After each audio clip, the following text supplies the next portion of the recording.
तो अस्सलाम वालेकुम, हाज़िर अपने नई वीडियो के साथ। तो आज का हमारा टॉपिक है बेटा यूनिट नंबर 3 में एप्लीकेशन ऑफ सेंट्रीफ्यूज। इससे पहले हम uniform circular motion, centripetal force और सेंट्रीफ्यूगल फोर्स को देख चुके हैं, उसके न्यूमेरिकल भी पढ़ चुके हैं।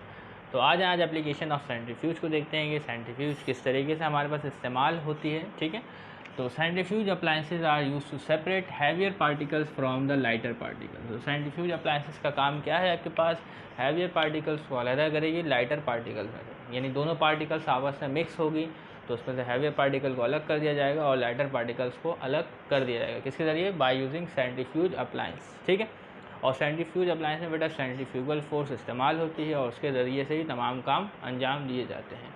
ठीक है, तो सेपरेट करेगी हैवियर पार्टिकल को लिक्विड लाइटर पार्टिकल में से इन लिक्विड।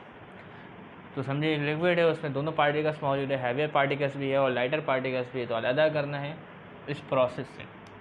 तो कुछ एग्जाम्पल है हमारे पास जिसमें हम प्रोसेस नहीं जानेंगे, सिर्फ जानेंगे कि किस तरीके से, यानी इसमें होता क्या है। तो शुगर क्रिस्टल से इसको आप सेपरेट करते हैं, किससे? फ्रॉम मोलासिस, यानी कि गुड़ में से आप क्या कर सकते हैं बेटा, शुगर क्रिस्टल्स को सेपरेट कर सकते हैं बाय यूजिंग सेंट्रीफ्यूज मशीन।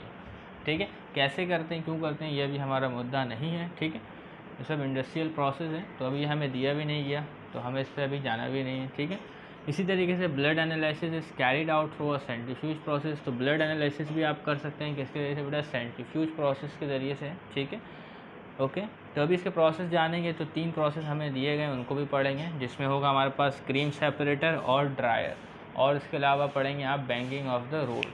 ठीक है, तो इसके अलावा जो तीसरा हमें दिया गया बेटा क्रीम सेपरेटर, तो हम क्या है बेटा, दूध में से आप क्या है, होल मिल्क में से आप क्रीम भी सेपरेट कर सकते हैं। उसका तरीका क्या है, तो उसके तरीक़ेकार को हम पढ़ेंगे किस तरीके से उसे करते हैं। तो cream separator is use to separate the cream from milk. तो आपके पास होल मिल्क होता है, ठीक है, जिसमें फ़ैट कंटेंट ज़्यादा होता है, बटर भी मौजूद होता है। ठीक है, तो आप उसमें से क्या है बेटा, क्रीम को सेपरेट कर सकते हैं मिल्क में से by using the centrifuge appliances. तो सेंट्रीफ्यूज अप्लायंसेस में सेंट्रीफ्यूगल फोर्स इस्तेमाल होगी और होल मिल्क में से आप क्या अलग कर सकते हैं बेटा, क्रीम अलग कर सकते हैं। ठीक है, और स्किम मिल्क अलग कर सकते हैं।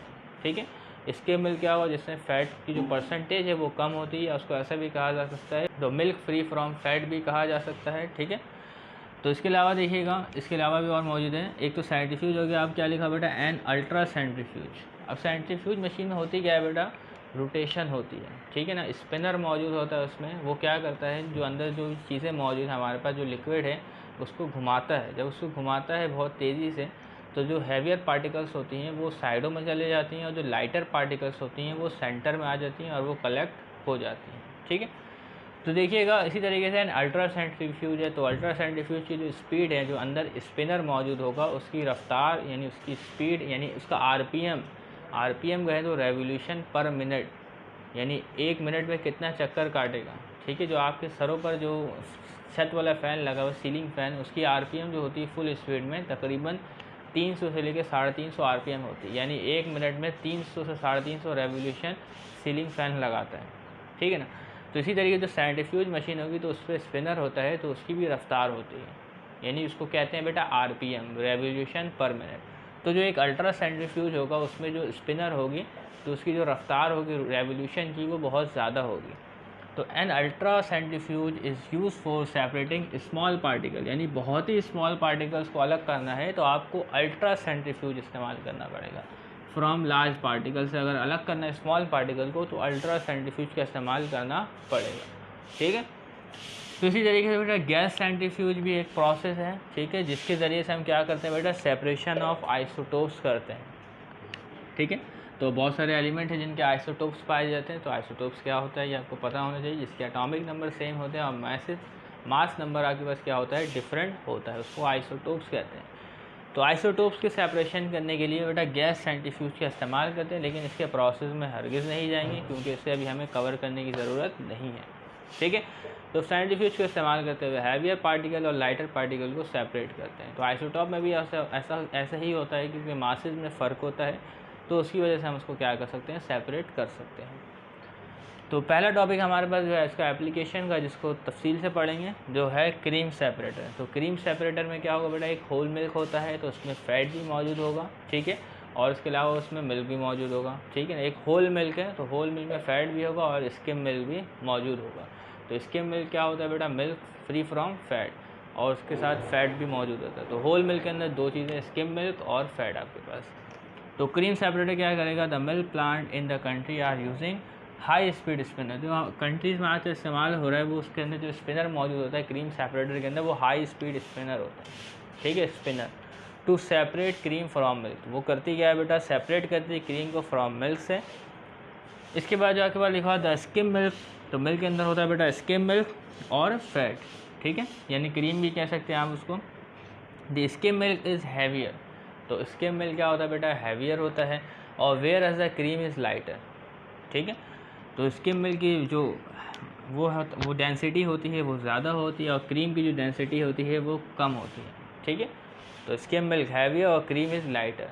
तो कभी आप देखेंगे बेटा सालन वगैरह में, पतीले में, तो अगर उसमें क्या है आपके पास मौजूद है, तो उसमें अगर तेल वगैरह मौजूद है, ठीक है, तो उसमें आप देखेंगे बेटा तेल जो है वो ऊपर तैर रहा होगा, क्योंकि तेल की डेंसिटी कम होती है। ऑयल की डेंसिटी क्या होती है बेटा, कम होती है, तो वो ऊपर मौजूद होता है, ठीक है। पानी की डेंसिटी कम होती है, तो कभी भी आप देखेंगे कि तेल जो है वो हमेशा फ्लोट कर रहा होगा पानी की सरफेस के ऊपर, क्योंकि वो लाइटर होता है, लाइट डेंसर होता है, ठीक है, ज़्यादा डेंसर नहीं होता। तो यहाँ पे जो स्किम मिल्क है उसकी डेंसिटी ज़्यादा है, वो ज़्यादा हेवियर है, जबकि क्रीम क्या है वो लाइटर है, तो एज़ कम्पेयर टू, ठीक है।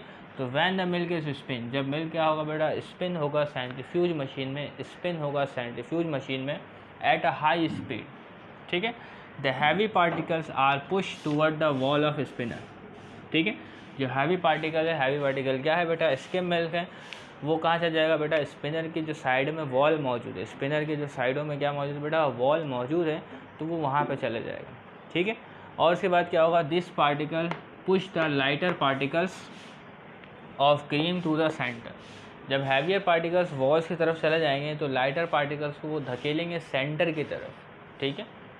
सोचें अगर हमारे पास एक सेंट्रीफ्यूज मशीन है तो मिसाल तौर पर, तो जो हैवियर पार्टिकल है वो साइडों में आ जाएंगे, ठीक है, और जो लाइटर पार्टिकल वो उसको धकेलेंगे इस तरफ सेंटर की तरफ। समझ में आ रही बात। तो सेंटर में भी पाइप्स मौजूद होंगी, तो इसको देखते हैं आगे। तो this particle push the lighter particles of cream to the centre where it is collected through a tube, और उसको ट्यूब की मदद से क्रीम को अलहदा कर लिया जाएगा और स्किम मिल्क को अलहदा कर लिया जाएगा। तो स्किम मिल्क के फ़ैट की परसेंटेज कम होती है, क्योंकि उसमें से फ़ैट यानी क्रीम को निकाल लिया जाता है, ठीक है। तो इसके बाद हमारे पास जो क्रीम सेपरेटर का टॉपिक था ये क्लियर हो गया है आपको यकीनन। तो अगला जो हमारे पास मौजूद है वो है ड्रायर, वॉशिंग मशीन ड्रायर। तो कपड़े सुखाने के लिए वॉशिंग मशीन में ड्रायर भी मौजूद होता है एक अलहदा से, ठीक है, कुछ स्पेशल टाइप की वॉशिंग मशीन में। तो ड्रायर का देख लेते हैं। तो नाउ अडेज बिल्ट इन ड्रायर, यानी ड्रायर जो है वो उससे पहले से बिल्ट इन होता है, पहले से मौजूद होता है, असेंबल किया हुआ होता है। Is available in most of the washing machine. तो ज़्यादातर वॉशिंग मशीन में ड्रायर बिल्ट इन होता है। इसके अलावा इट स्पिन द क्लॉथ। तो ड्रायर में क्या होता है बेटा, क्लॉथ जो है वो स्पिन होती है, ठीक है। तो ड्राई के जरिए क्लॉथ को घुमाया जाता है, किसको, वेट क्लॉथ को। तो hence the water droplets are thrown away. जो कपड़े में वाटर ड्रॉपलेट्स होंगे जब वो स्पिन होगा तो वो क्या होंगे, दूर दूर थ्रोन अवे हो जाएंगे, यानी वो बाहर चले जाएंगे, ठीक है। वो जो ड्रायर होगा उसकी जो वॉल्स होंगी, साइडों में बाउंड्री होगी, तो वो वहाँ पर चले जाएंगे, ठीक है। तो it spin the wet cloth hence the water droplets are thrown away from the perforated walls of dryer. तो वॉल्स के ड्रायर है, ड्रायर के जो साइडों में वॉल्स होंगी, दीवारें होंगी, वो क्या होंगी बेटा, परफोरेटेड होंगी, यानी सुराखदार होंगी। तो उनमें सुराख मौजूद होगा और उसकी मदद से जो वाटर ड्रॉपलेट्स है वो बाहर की जानिब चले जाएंगे। And the cloth get dry instantly. और इस तरीके से जो आपके कपड़े हैं वो आसानी से क्या हो जाएंगे, सूख जाएंगे। तो अब देखेंगे हम बैंकिंग ऑफ द रोड्स, ठीक है। बैंकिंग ऑफ द रोड मौजूद है, ठीक है। तो बैंकिंग ऑफ द रोड क्या होता है, इसमें हम क्या करते हैं बेटा, जब गाड़ी कर्व पाथ में मूव करती है, कभी आपने यू टर्न पर देखा होगा, ठीक है, या सर्कुलर पाथ में देखा होगा कि वहाँ पे बेटा रोड की जो आउटर सरफेस है वो थोड़ा सा उठाया जाता है, उसकी हाइट क्या होती है, ज़्यादा होती है, जो आउटर सरफेस होती है, ठीक है, ताकि गाड़ी जो है वो स्किड ना हो, गाड़ी फिसले ना और किसी हादसे से बच सके, ठीक है। इसी वजह से रोड की बैंकिंग की जाती है, यानी रोड के जो आउटर है जो उसकी हाइट में थोड़ा सा इजाफा किया जाता है डिपेंडिंग ऑन द कंडीशंस, ठीक है। तो आ जाए देखते हैं। तो when a car takes a turn, जब कार क्या बेटा यू टर्न ले रही हो या सर्कुलर पाथ में घूम रही हो, ठीक है। तो when a car takes a turn centripetal force is needed to keep it a curve track. तो सेंट्रीपिटल फोर्स की अशद ज़रूरत है ताकि वो एक सर्कुलर ट्रैक में बाआसानी घूम सकें, ठीक है। The friction between the tyres and the road, तो इससे पिछली वीडियो में हमने पढ़ा था कि friction between the tyres and the road provide the necessary centripetal force, क्योंकि कार जो है सर्कुलर ट्रैक में घूम रही है तो उससे सेंट्रीपिटल फोर्स तो चाहिए। अब कार में कोई स्प्रिंग तो नहीं बनी हुई, तो कार को जो सेंट्रीपिटल फोर्स है वो मुहैया करेगी कौन? बेटा जो फ्रिक्शन है between the tyres and the road, तो उस फ्रिक्शन से इसको मिलेगा सेंट्रीपिटल फोर्स, और उस फ्रिक्शन की डायरेक्शन क्या होगी? टूवर्ड्स द सेंटर होगी। उस फ्रिक्शन की जो डायरेक्शन है वो कहाँ होगी? टूवर्ड्स द सेंटर, और उससे मिलेगा सेंट्रीपिटल फोर्स। ठीक है, the friction between the tyres and the road provide a centripetal force. इसके बाद है the car would skid if the force of friction between the tyre is not sufficient. तो car जो है वो स्किड कर जाएगी अगर friction between the tyres and the road sufficient ना हो, एक ज़्यादा मकदार में ना हो। अगर friction between the roads and tyre कम होगा तो कार जो है वो स्किड कर जाएगी, फिसल जाएगी और कोई हादसा दरपेश आ जाएगा। द कार वुड स्किड, फिसल जाएगी, if the force of friction between the tyres and road is not sufficient enough. Okay, तो particularly when the roads are wet, तो ख़ास तौर पर जब रोड क्या हो? गीली हो। तो जब कोई चीज़ गीली होती है तो फोर्स ऑफ फ्रिक्शन जो है, मुज़ाहमती फोर्स है, वो कम हो जाती है। अगर मैं फ़र्श पर तेल फेंक दूँ और मैं उसके ऊपर भागूँ या चलने की कोशिश भी करूँ तो गिरने के इम्कानात बहुत ज़्यादा है। ठीक है, तो इसी तरीके जब रोड ज़्यादा वेट हो तो टायर और रोड के दरमियान फ्रिक्शन में कमी वाक़ होती है और उससे सेंट्रीपिटल फोर्स कार को नहीं मिल पाती और कार जो है सर्कुलर ट्रैक पे मूव नहीं कर पाती और वो स्किड हो जाती है। ठीक है, तो the problem is solve by banking of the curve road. तो क्या करेंगे? बैंकिंग करेंगे रोड की, यानी जो उसका जो आउटर एज है रोड का, सोचे रोड ऐसे टर्न कर रहे हैं, ठीक है, एक सर्कुलर पाथ में टर्न कर रहे हैं, तो जो आउटर एज है, कौन सी एज है बेटा? आउटर एज, तो वहाँ पे रोड की हाइट को रेज किया जाता है, बढ़ाया जाता है। ठीक है, तो banking of the road means that the outer edge of a road is raise to a height. तो देखिए ये आउटर एज है रोड की, ठीक है, तो इसकी हाइट को क्या किया गया? रेस किया गया एक खास एंगल के मुताबिक। जिस रोड पे जिस हाइट की ज़रूरत होगी, जहाँ पे जैसे ट्रैफिक होगी, उस हिसाब से हाइट को रेस किया जाएगा। ठीक है, तो the outer edge of a road is raised to a certain height, this provide centripetal force against the tyres of vehicle, hence prevent from skidding. तो रोड को क्या है बेटा? बैंकिंग करने से या उसकी हाइट को रेस करने से तो जो गाड़ी है इसको आराम से सेंट्रीपिटल फोर्स मिल जाती है और ये जो गाड़ी है सर्कुलर पाथ में बासानी मूव करती है। ठीक है, तो इसमें होता है कि आप पिक्चर में देखेंगे बेटा, ये गाड़ी जो है रोड पर है और रोड जो है वो बैंक हुआ हुआ है, कर्व, ठीक है, कर्व जो है वो बैंक हुआ हुआ है। और इसमें देखिए जो गाड़ी के वेट है उसकी जो डायरेक्शन है, वेट हमेशा कहाँ एक्ट करती है? डाउनवर्ड एक्ट करती है। ठीक है, आपने इस चैप्टर में पढ़ा, तो वेट की जो डायरेक्शन होती है वो डाउनवर्ड होती है, टूवर्ड्स द सेंटर होती है। इसी तरीके से जब किसी को ये बॉडी है, इसका वेट जब डाउनवर्ड एक्ट कर रहा है तो इसके ऊपर एक नॉर्मल रिएक्शन भी होता है। क्या होता है? एक बेटा नॉर्मल भी होता है। ठीक है, तो अभी क्या बेटा? रोड बैंक हो गया तो गाड़ी क्या है बेटा? टेढ़ी हो चुकी है, ठीक है, इंक्लाइंड हो चुकी है। तो ये जो नॉर्मल कंपोनेंट है, हो सकता है ये बात समझ में ना आए, तो नॉर्मल कंपोनेंट है वो क्या हो गया बेटा? इस तरफ इसका झुकाव हो गया।